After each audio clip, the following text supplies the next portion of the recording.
JonnyPink. This is Sepulveda Basin Wildlife Reserve. It is ungodly hot right now, but I want to do a camera comparison, so I'm going to head out that way with the camera in hand to what I was shooting this morning. Let's go.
Check, test, 1, 2. JonnyPink. I'm gonna have to be careful not to hit my mic.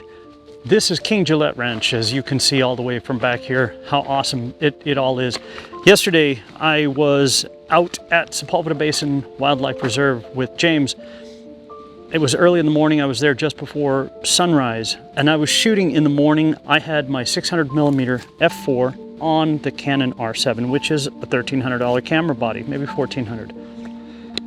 And then in the afternoon, I went out with my 800mm f11 and the R5 camera body.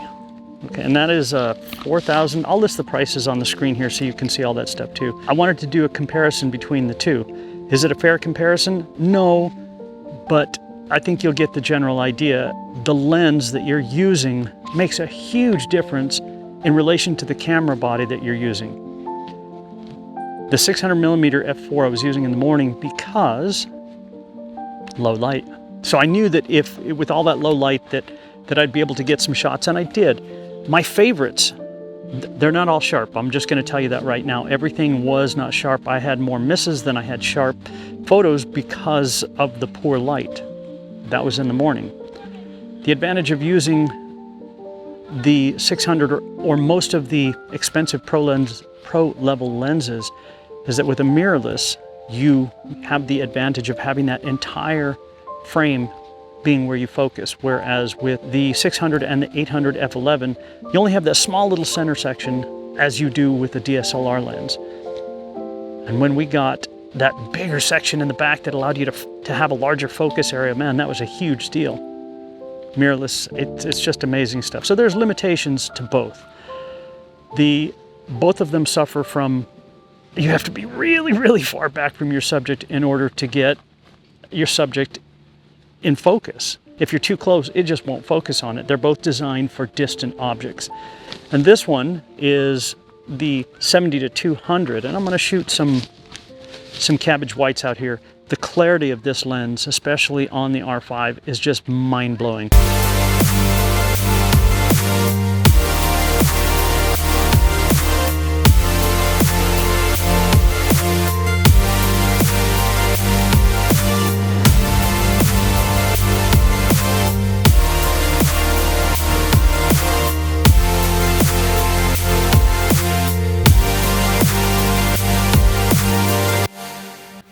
Talking about all these different lenses, that's where something like the Canon 100-500 with that super short focal distance would come in handy, because it's so sharp.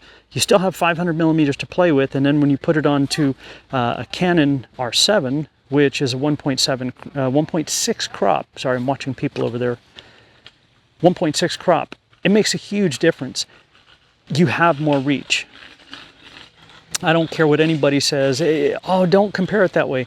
It is. The difference between putting an image on a large sensor and a small sensor into the sweet spot, there is a big difference. I never shoot any of my cameras in crop mode. It's not the same. I'd rather crop in post. Now, going back to these photos at the beginning, I was really excited when I got there because you could see Jupiter up there. And so hand holding that 600 millimeter, look at this. What you see in there, the little dots off to the side, those are actually some of the moons around Jupiter. It's just mind-blowing to think that our technology can do that, and that was handheld. And then as the sun was coming up, the egret was there hunting, but it was hunting fish. So I didn't get any dragonflies in the mouth, good for the dragonflies.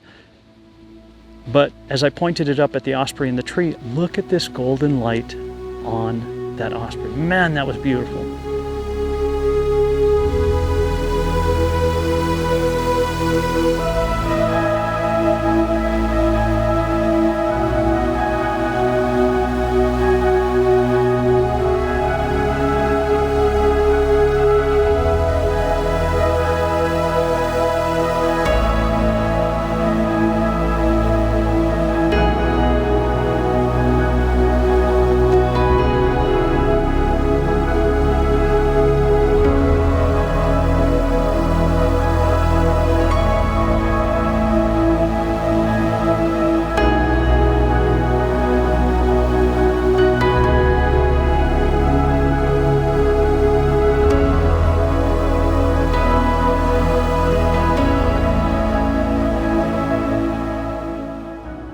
And these three shots right here, these are some of my favorites of the egret as it was in flight. Man, the gold and orange behind it, just mind-blowing. And they're sharp, they're very sharp. Now, in the afternoon I went back out and I was hoping to get dragonflies in flight with the 800 F11 and the R5. The problem is that small little center distance, and it's very slow to focus. Very, very slow. So I was only able to get them sitting on the branches and on the trees. But when that hits, when you get focus with that lens, man, it's sharp.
But it's not a pro level lens. You are getting what you pay for. Again, right now, my favorite is this 70-200. It made it all the way through. This, I shot 99% of the wedding with this. I'm pretty pleased with it. They're pretty pleased with it. Can't ask for anything more than that. The image stabilization on this is insane. It is fantastic. So a lot of questions I get on my channel are, you know, hey, what's a great setup? What do you think of this? What do you think of that? You know, everybody looks for something different in what you want to walk out shooting with.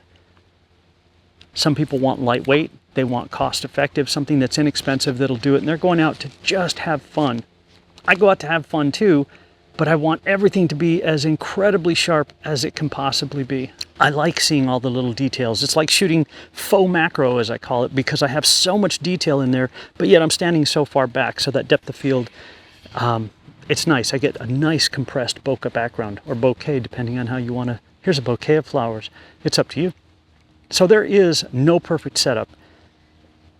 The Canon 100 to 400, the RF version, it's a very sharp lens, but it's a bit slower, meaning that it doesn't let as much light in. I think you'd be better off spending the extra money and getting for your R7 or R5 or R3 or R whatever that is, one of the mirrorless bodies. You'd be better off getting the 100 to 500 because of that short minimum focus distance, and it is so ungodly sharp. It's fantastic, but it's expensive. Another one I would recommend, Sony. I would not have said that in the past. The A6700 to me was just mind-blowing. It's sharp. The colors are awesome, and I can't say that about the older Sonys, what I didn't like about them. I loved their focus system, but they didn't have any color depth in their raw files, so no matter how hard you pushed it, it just got noisy and ugly, and it was awful. To my eyes, that's what I want. So as I go through all of this, yes, I love my 600, but it's heavy. It's not a lens for everybody.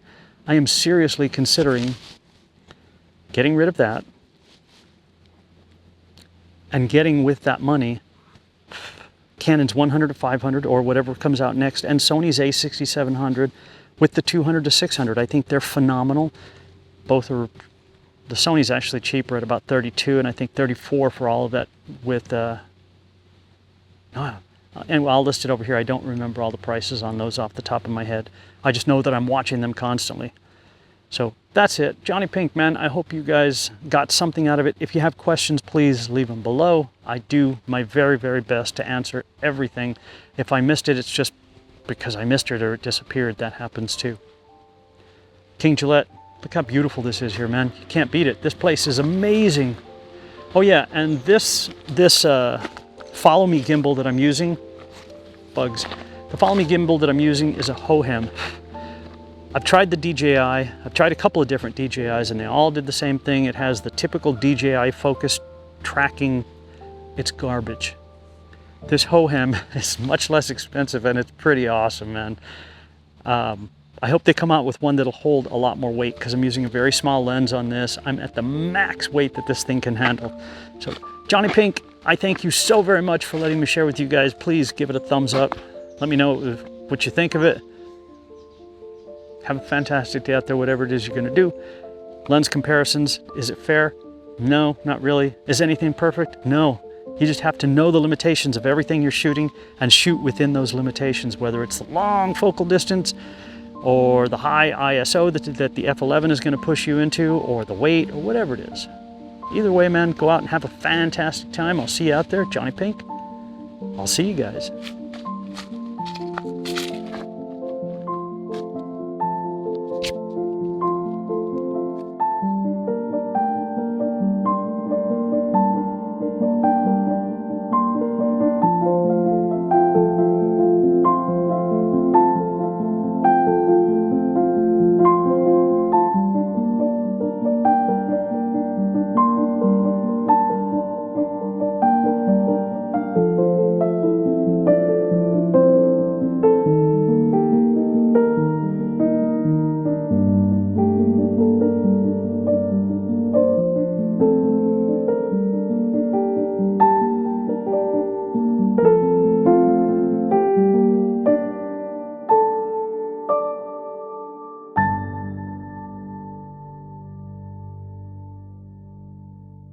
JonnyPink,